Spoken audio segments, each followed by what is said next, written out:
지금 뉴욕에 계신 배수연 연합 인포맥스 뉴욕 특파원 연결되어 있습니다. 안녕하십니까? 안녕하세요. 안녕하십니까? 네, 특파원님 일주일 동안 잘 지내셨습니까? 네, 덕분에 잘 지냈고요. 지난번에는 저희들 인터넷 사정이 좀 네. 여의치 않아서 화면 상태가 상당히 고르지 않았던 부분 사과 말씀드리고요. 생각보다 미국의 이런 인프라가 상당히 열악합니다. 인터넷 사정이 제가 지금 5G를 신청해서 지금 저희들이 쓰고 있는데요. 그것조차도 제대로 작동이 안 되는 그런 상황입니다. 네, 양해 말씀. 역시 인터넷은 우리나라 그렇죠. 대한민국이 최고입니다. 네. 다행히 오늘은 좀 연결이 좋은데 그 특파원님 빨리 여쭤볼게요. 제가 지금 서두에도 9월 CPI가 예상치보다 지금 높게 5.4 나왔다고 좀 말씀을 드렸는데 이게 유가하고도 좀 연결돼 있잖아요. 지금 유가가 지금 80불대 네. WTI 기준으로 안착을 한 느낌인데 네. 100달러 전망도 지금 나오고 있잖아요. 이게 계속 네. 이런 식으로 유가가 높은 수준 유지하면 가뜩이나 공급망 이슈 때문에 이 고물가 환경이 더 지속될 것 같은데 지금 현지에서 느끼는 그 유가에 대한 체감적인 물가가 어느 정도이실까요? 네, 제가 이 유튜브에 이제 참여하면서 이 코너 또는 또 월요일 코너도 제가 있었는데요.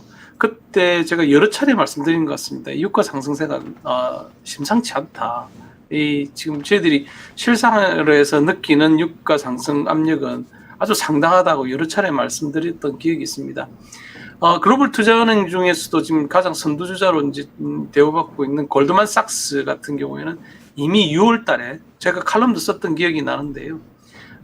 유가 100달러 시대를 촉발할 수 있다라고 보고서를 내놨었습니다. 상반기에 75달러를 넘어서고 올해 3분기에는 80달러 선을 웃돌 것이라 전망했는데요. 결국은 골드만삭스의 예측대로 됐습니다. 그리고 이게 지금 왜 그렇게 될 수밖에 없냐. 지금 공급 쪽 사이드를 좀 주목해야 된다고 당시에도 지적을 했었고요.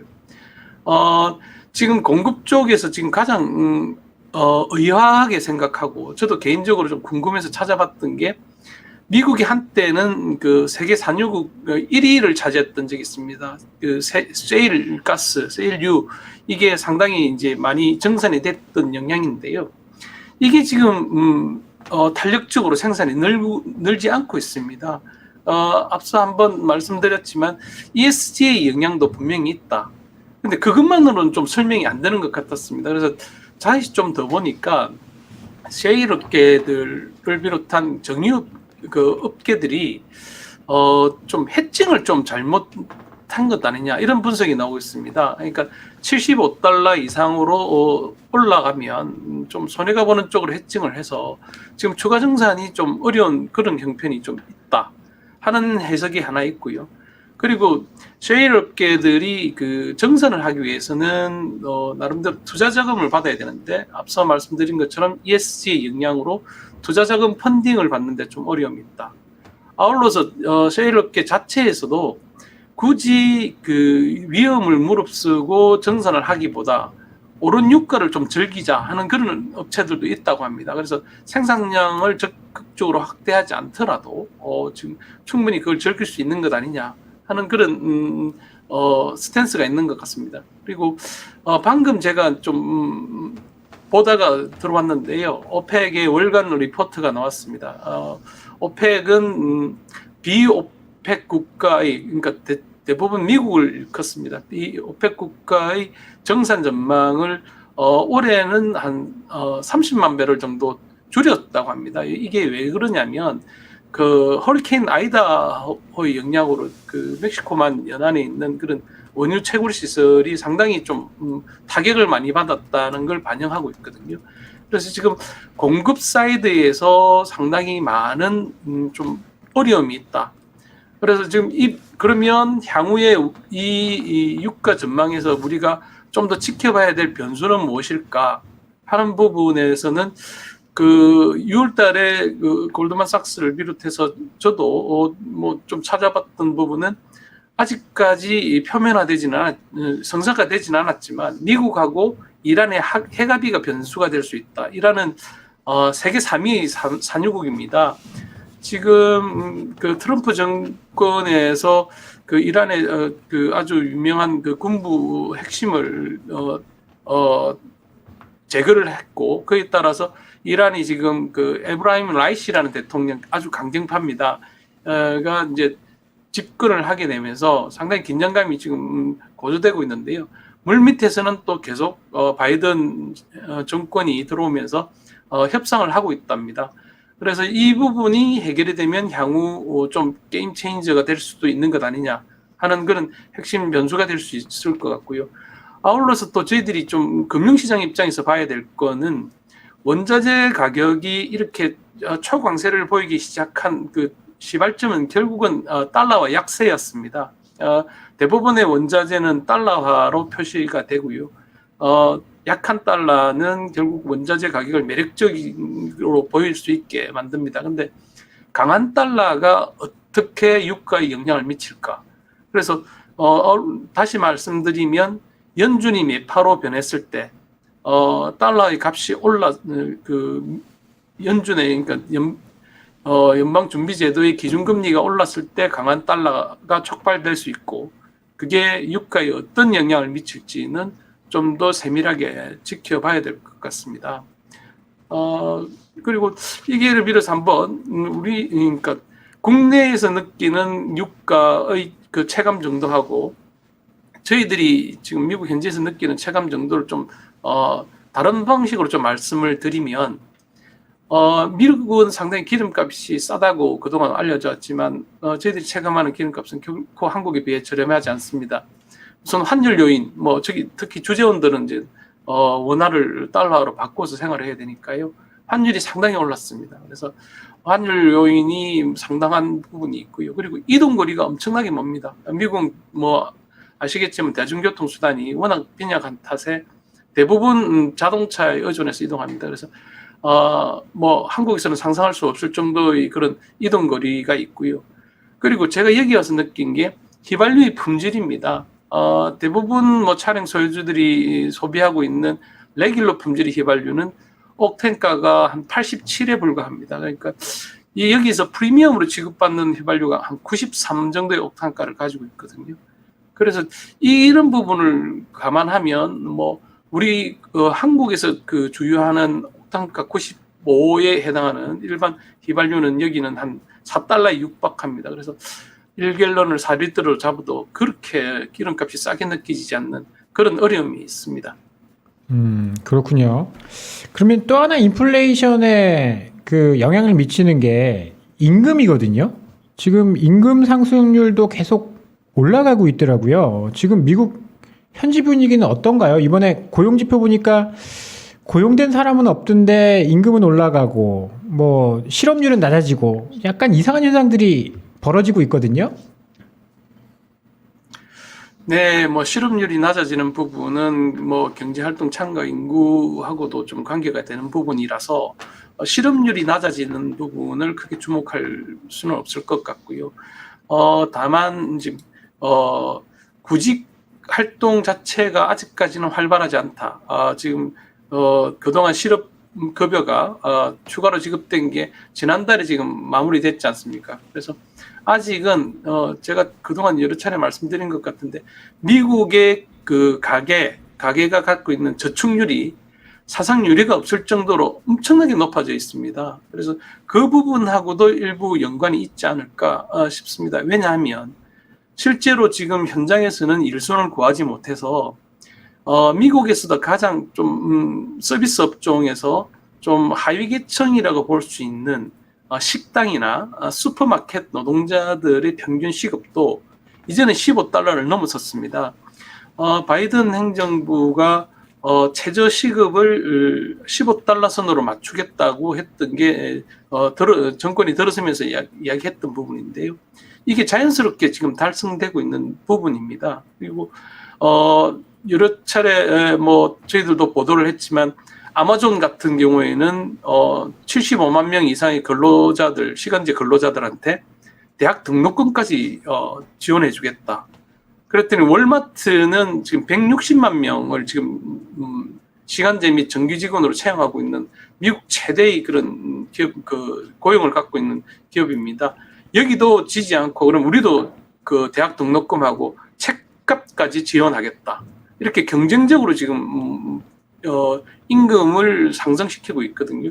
결국은 이게 물가 상승의 그 악순환의 고리를 완성하는 그런 대목이 아닐까. 그래서 그동안 계속 전문가들은 물론 저희들도 미국의 임금 상승 부분을 상당히 주목해야 된다고 이야기했었고 그게 지금 나타나고 있습니다. 개인적으로 제가 이제 좀 말씀을 드리면 미국에서 또 좀 다른 나라보다 쌌던 게 고기값이었습니다. 근데 고기값이 제가 체감하기에는 한 2배 정도 오른 것 같습니다. 그래서 지금 뭐 술안주 값도 너무 많이 올랐고요. 특히 미국에서도 뉴욕하고 뉴저지에 인접한 뭐 버겐 카운티, 뉴욕하고 인접한 뉴저지주가 저기 지역이 버겐 카운티인데요. 여기 한국인 그 교민 인구 밀도가 상당히 높습니다. 뭐 거의 뭐 한국과 다름없을 정도인데요. 맨하탄 코리아타운이나 버겐 카운티, 뭐 포트리, 팰리세드 파크 일대에 있는 뭐 거의 한국과 다름없는 맛을 내는 식당들, 이 식당들이 지금 가격을 상당히 가파르게 올리고 있습니다. 그런데 사장들은 뭐 인건비 때문에 도저히 버틸 수가 없다. 뭐 그래서 일례를 말씀드리면 여기에서도 무뼈 닭발, 뭐 애주가들이 좋아하는 안주이지 않습니까? 그걸 한 $20 중반에 먹을 수 있었는데 요즘은 $32를 줘야 됩니다. 그리고 이게 최소한 20% 이상의 그 팁은 또 별도입니다. 그래서 저희들이 느끼는 체감 물가 이건 뭐 상당한 것 같습니다. 그 특파원님 술안주 값이 특히 올랐다고 말씀하실 때 정말로 이 그 표정이 심각하셨어요. 심각하시고 예, 심각합니다. 예. 오늘 지금 이제 좀 전에 물가 지표가 나왔는데 사실 또 이제 저희가 관심을 갖고 있는 게 미국 시간으로는 저녁일 거고 저희 나라 시간으로는 아마 내일 새벽 정도일 텐데 FOMC 의사록이 나오잖아요.